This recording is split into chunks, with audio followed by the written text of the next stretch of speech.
Hi, everyone. Welcome to the ProVideo page webinar and podcast series.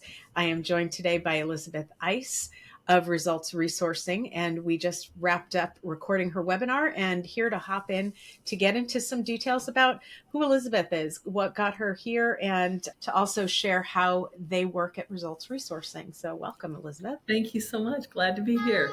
Yeah. Well, I guess you already shared and I shared, and then you gave more insight into, how you ended up doing what you're doing. But, one of the things that struck me was that it's just so logical. And I love that you offer a way. I mean, it's like you walked us through in the webinar just how to think differently. And, what is it that, just kind of thinking on what would you actually, I'll say, what do you have anything to add to that comment? I think what I'd like to say is I am impressed by the entrepreneurial spirit of countries. I'll focus on the United States because that's where we are. But as I say in the webinar, 99.9% of businesses are small. And small is not necessarily what the SBA thinks small is. I mean, small, there's 29 million solopreneurs in the United States and another 6 million employers that generally have less than 10 or 20 employees. It's the vast majority of businesses. Yet all we ever read about in the paper are the behemoths. And they're traded, on the stock exchange or NASDAQ or whatever. But day to day, the businesses we interact with, plenty of the big ones.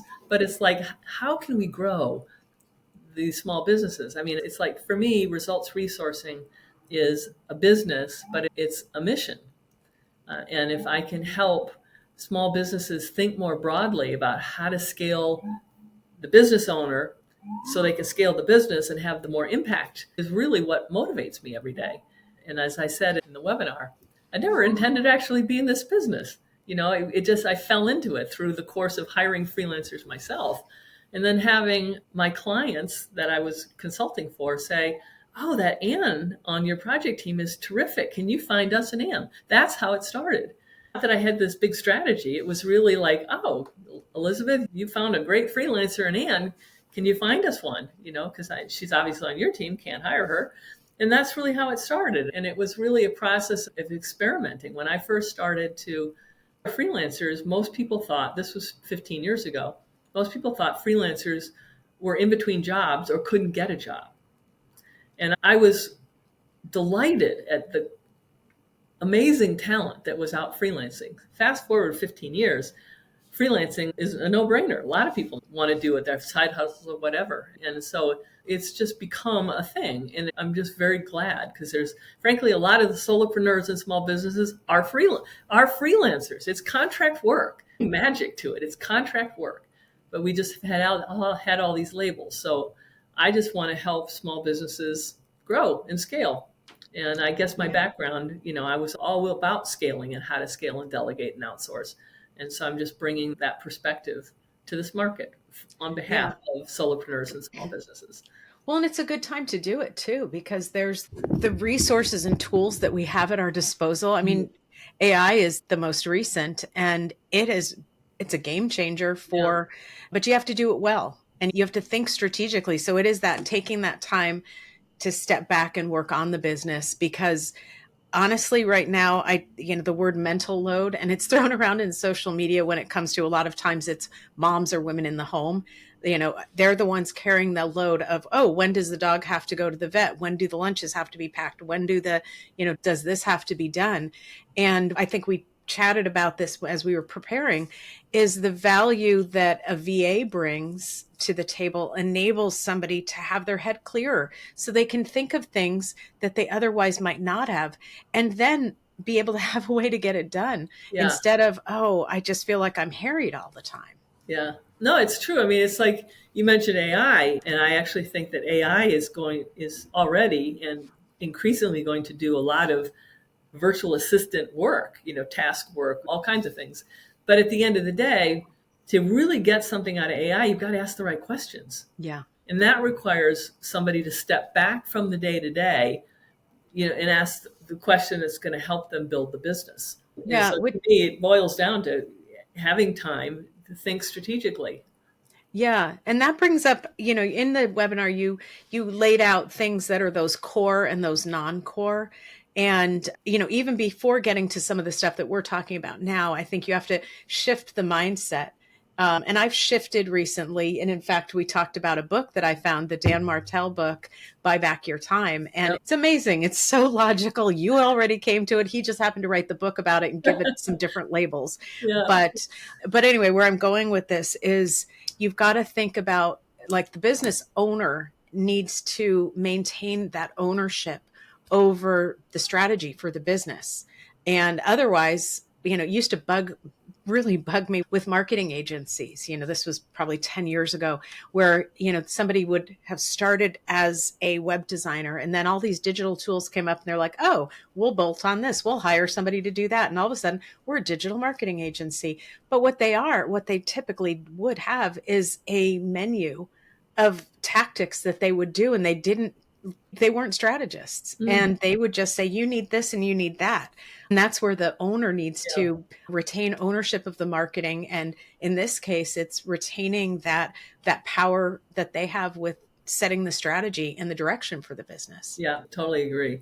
What I think is cool about virtual assistants, and that my definition of what a VA is very broad. Some of the teams, in one team that I work with has 25 people on it, several employees, but then there's 4 graphic designers, there's 2 paralegals, there's a bookkeeper. I mean, they're CRM experts, they're certified in SEO. I mean, it's like there's a great level of expertise that can be had, in the freelance arena.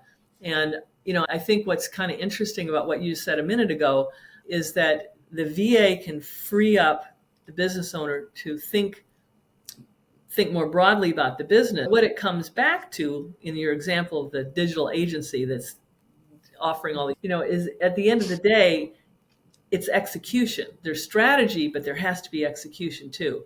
And so some people are big thinkers and not good at the tactics. Some people are better at the tactics and not at the strategy.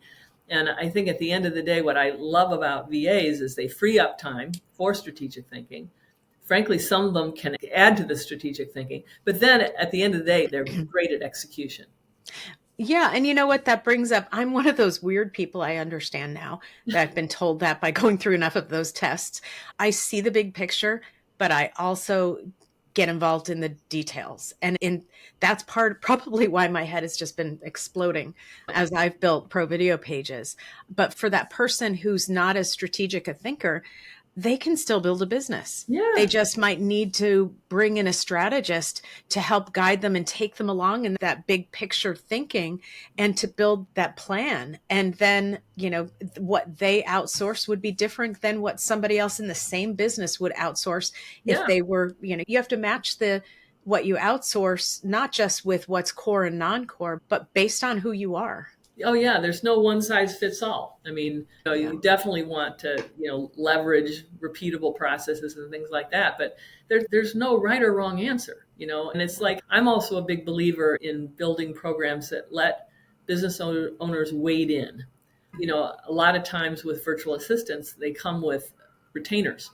Like, oh, if you get this service, you've got to, do 20, 30 hours, whatever it might be, doesn't really matter. The fact is you're locking yourself in to a retainer. And I understand why the companies do it, but at the same time, it's really off-putting for a small business that's never delegated. And when you think about core and non-core work, it's like suddenly the business owner has to worry about filling 20 hours of non-core work that a VA is doing. And it's like, oh my God, you're adding a non-core activity on top of that. And so to me, we built a lot of technology that we don't have to do that. If somebody wants to start with 2 hours a week, no problem. Less than $100, they can get a bunch of stuff done. And then when trust is built and people learn slowly but surely how and what to delegate, then they do. And without even thinking, they develop the skills and they start outsourcing. Yeah, no, that it just makes so much sense to be able to do it that way, because it's really, like you were saying with the tools, this would be an instance if you had a minimum number of hours and I had to bring that much. That's an instance where the tool does not match the process or Yeah, the need. And what did you say? People, no, process, tools, and then people. That tool would not be a good fit for for me, for example, wading into this, because then I'm spending my time going, oh, what do I give to them? And then I'm not thinking strategically. exactly. Yeah. Yeah. It's I totally understand why a business would have a minimum, for operating reasons and things like that. But I don't think ultimately it helps the ultimate small client. Yeah. Yeah. Okay. So how do you decide what to outsource first? Are there certain areas that for somebody who's coming to the table going, okay, I get this, Elizabeth, I do.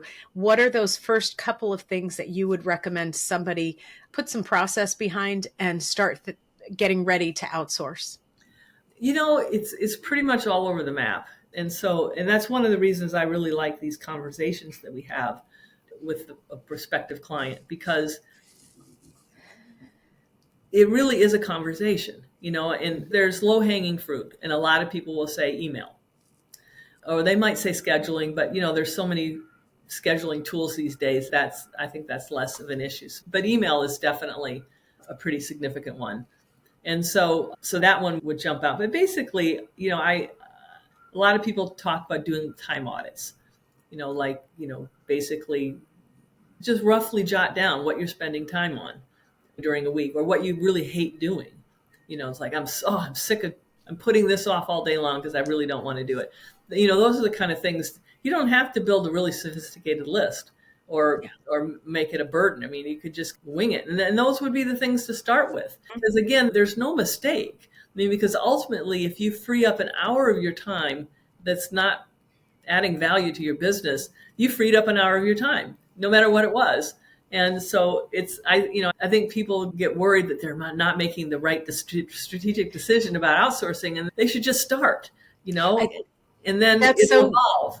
This is one of those unique times where you're going to pick, I'm thinking of like a jar with rocks at the bottom, and you're picking it. It's like, oh, shoot, I didn't pick up the most important rock. Doesn't matter. You're going to pick up most of those rocks anyway. Yeah. Doesn't matter. The fact that you've got it and it's out of the jar or whatever, you've dealt with it. Now you can move on and go. And maybe you'll know better and pick something, but it doesn't matter as much. There's not a specific order that things have to happen. Yeah, you just get better at it. And the more you start doing it, the more you start to, what I find is we might start small, and then the trust builds. And what tends to happen is, well, can you do this? Can you do this? Things that weren't maybe even on your list, right, or that cropped up or whatever. And it just, the key to me is trust. Somebody said to me a few years ago that they wanted competent, reliable, nice, and they wanted it right now. And that's what we try to do. So, because, people will come with their initial list, whatever's on fire, but then they might need something else, a couple of weeks later. And that frankly, in terms of our model, is the beauty of the team, because the team has people who are expert at a lot of individuals who are expert at different things, not one person that's expected to be this unicorn, which doesn't exist, Right. Right. So can you share about how your teams work? I think it's brilliant the way that you do it. And I also want to ask you about what you bring to the table. So maybe you can tell me which one you want to start with. But, there's obviously you bring a mind that is, with all the experience that you have, to think the way that you think, and you've set up these teams. But, what's the secret sauce that you bring? Well, I think I'm going to start with me first, not because but I think it provides context. But I go back to competent, reliable, nice now. I mean, when I first set up Results Resourcing, I was all about providing a talent pool. So it would give a client a choice of 3 freelancers that could do whatever they needed done. And I would go find, vet, and curate each one of those individual freelancers per job.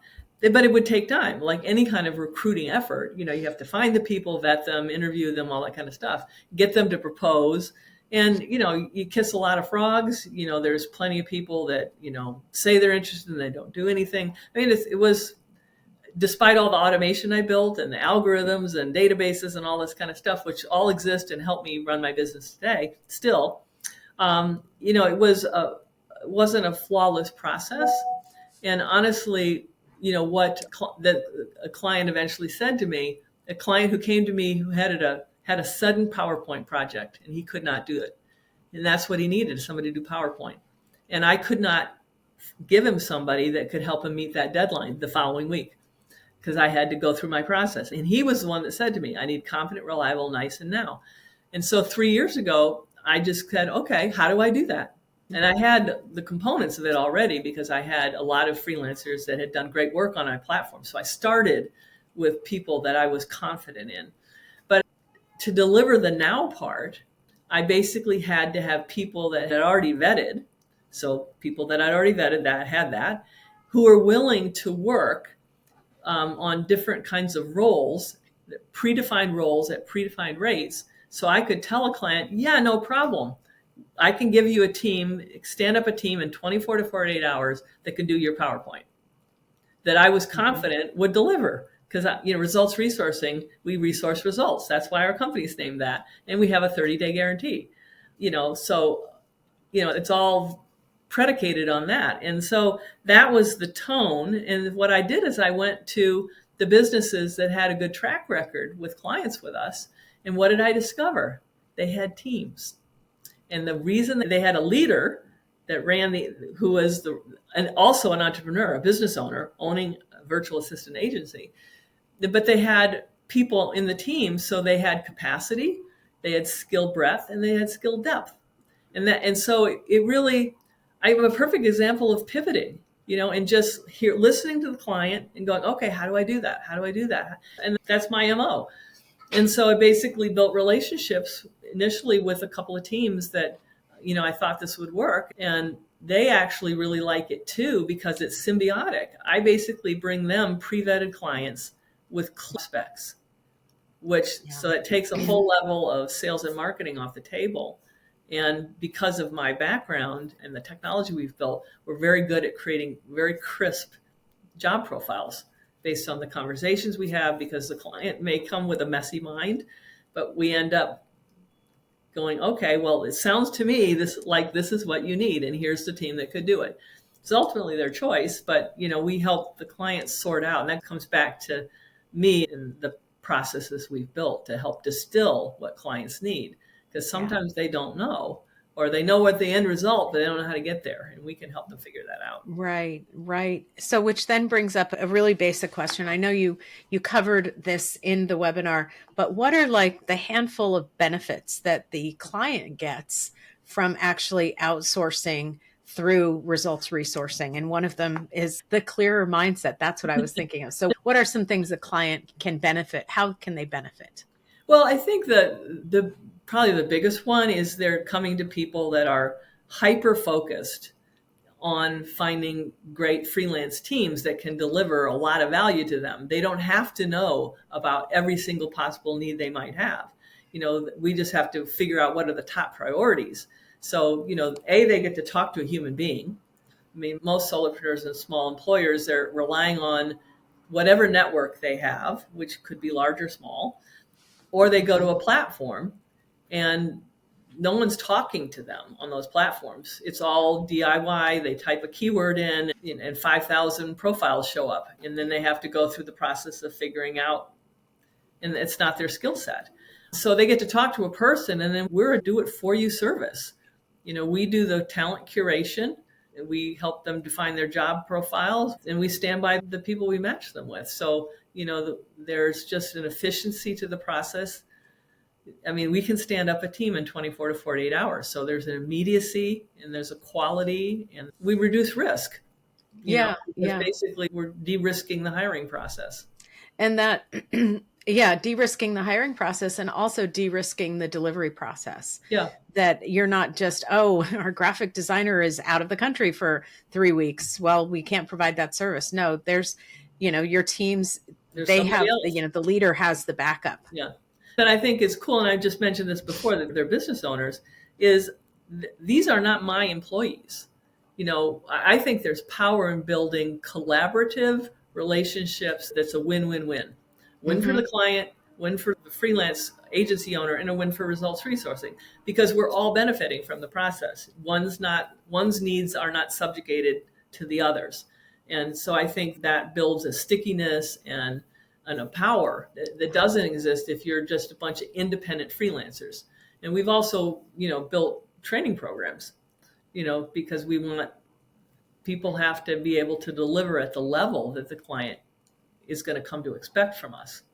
Yeah. So how many people, you don't have to answer this, but how many people do you have access to through results resourcing, roughly? Well, it kind of doesn't matter. I mean, it's like we're constantly building teams, forming new relationships, and we can, after a certain point, our reputation kind of precedes us, and it's like people want to work through us. And so, we have a variety of teams, and the complexion of the teams are all different sizes, with one in Canada and the rest are in the United States. And they're all growing their businesses, And so we're a steady supplier of work. And so as they're constantly adding new talent, like, oh, I got a new job that needs X, then I basically, it's an automated process where we create what we call an inquiry. And then basically that inquiry gets shipped out to the teams, and they basically respond back, yes, no, maybe. They can respond to it, and then sometimes that prompts them, if a particular thing is being asked for a lot, like AI, they've all built up their AI capabilities because they know it's expected.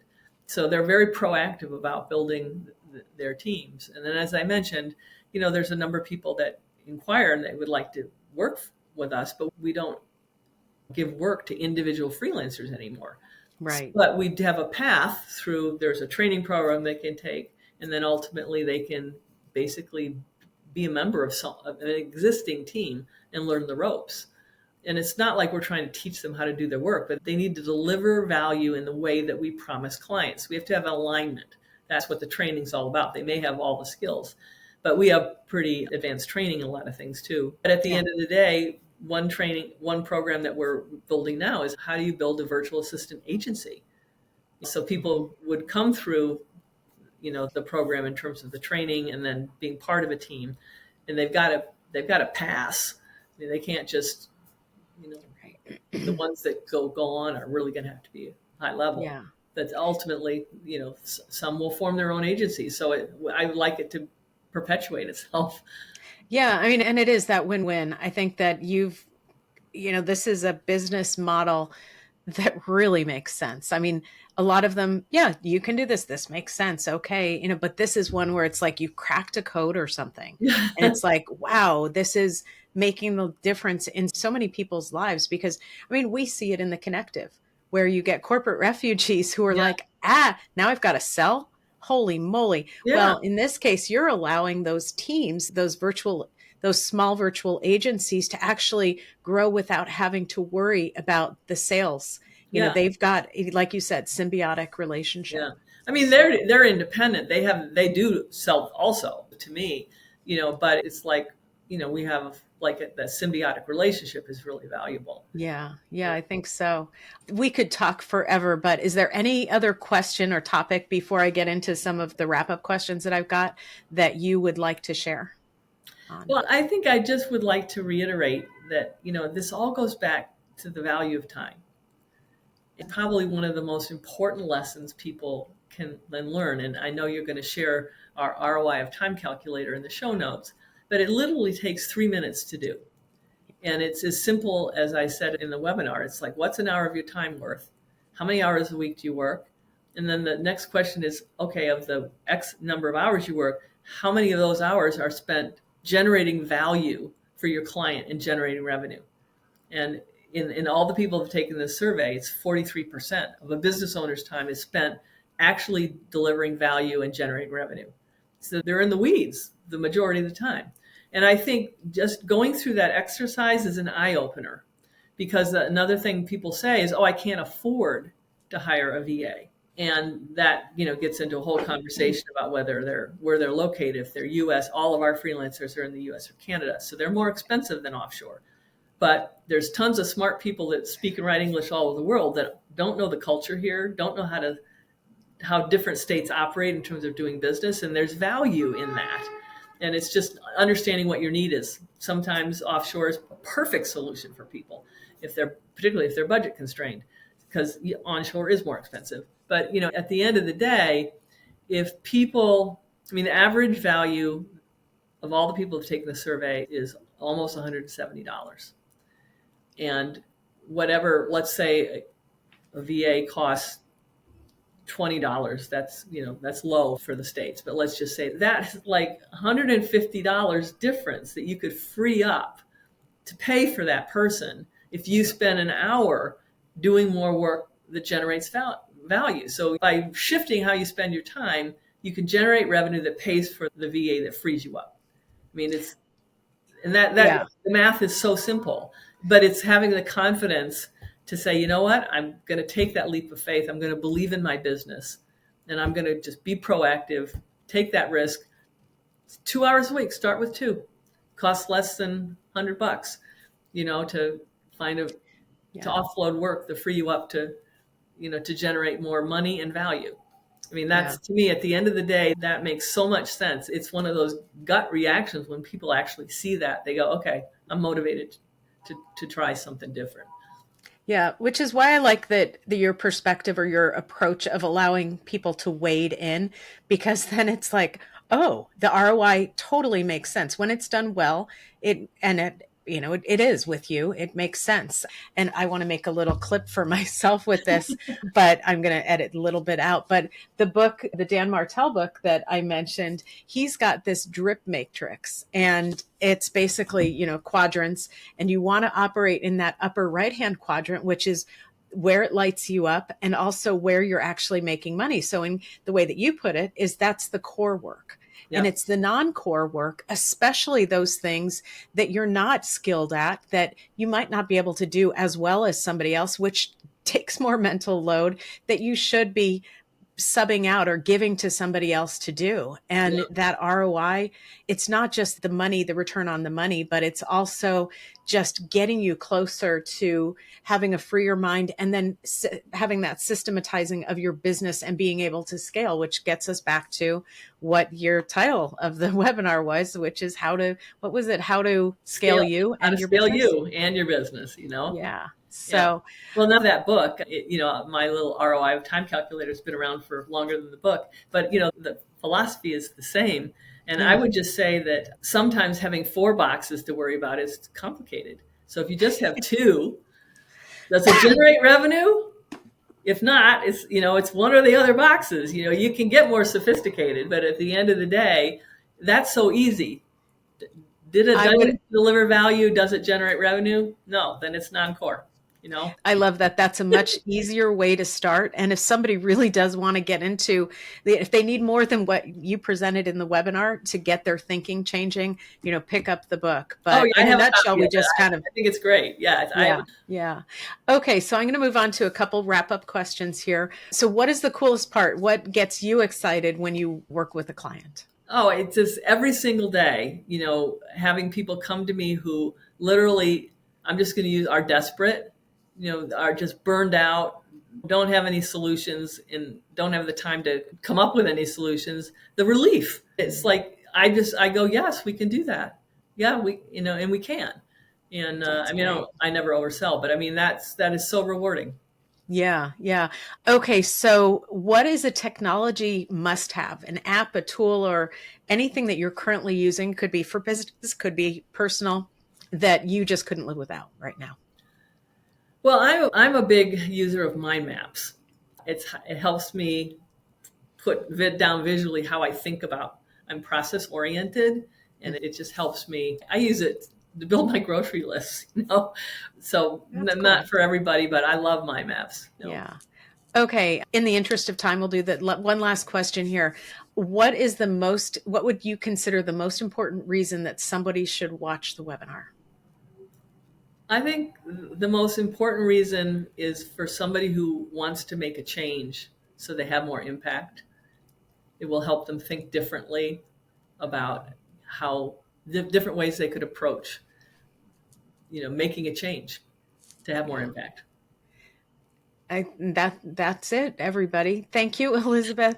The webinar is, I think it's a must watch for everybody to just kind of center back on, or just again, okay, yes, I can get outside of my head on some of this stuff and leverage outside resources. So, Elizabeth, thank you so much for spending time with me today. And yeah, this was really fun. Thank you so much. And you thank did you. a great job as a host. Thank you.